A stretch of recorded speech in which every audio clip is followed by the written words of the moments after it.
তো আজকে তো আমি একা একা রান্না করেছি, অনেক কিছুই রান্না করেছি, আর কিছু কিছু জিনিস এদিক থেকে ওদিক থেকে এসছে। তো চলো দেখিয়ে দিই কী কী রান্না করেছে আর কী এদিক থেকে ওদিক থেকে এসছে, ঠিক আছে?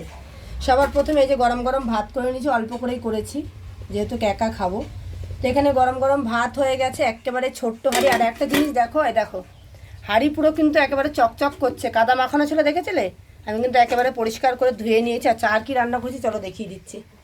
এই যে এটা হচ্ছে ওল ভাতে, এটা কিন্তু আমি মেখেছি, মা রান্না করেছে ওল ভাতে, এটা এই যে এই দেখো। আর এখানে করেছি আমি কাঁকরোল ভাজা, পাকা উচ্ছে ভাজা, এই যে দেখতে পাচ্ছ থালার মধ্যে রয়েছে ওল ভাতে, কাঁকরোল ভাজা, পাকা উচ্ছে ভাজা। আচ্ছা এটা দিয়েছে মাসি লোটে মাছের তরকারি, ঠিক আছে, বারণ করেছি তাও মাসি দিয়ে গেছে। তো যাই হোক এই লোটে মাছের তরকারি মাসি দিয়েছে। আর এই যে এটা আমি করেছি ভেন্ডি দিয়ে আলু দিয়ে সর্ষে বাটা দিয়ে, ঠিক আছে, ভেন্ডি আলু সর্ষে বাটা দিয়ে করেছি এটা আমি। আর আরেকটা জিনিস এই যে এটার মধ্যে রয়েছে সেটা হচ্ছে এই দেখো মাছের মাথার ঝোল, এটাও কিন্তু মা দিয়েছে, বারণ করলে শুনছে না। তো যাই হোক মিলেমিশে আজকে কিন্তু আমার অনেক রান্না হয়েছে, তোমরা দেখতেই পাচ্ছ।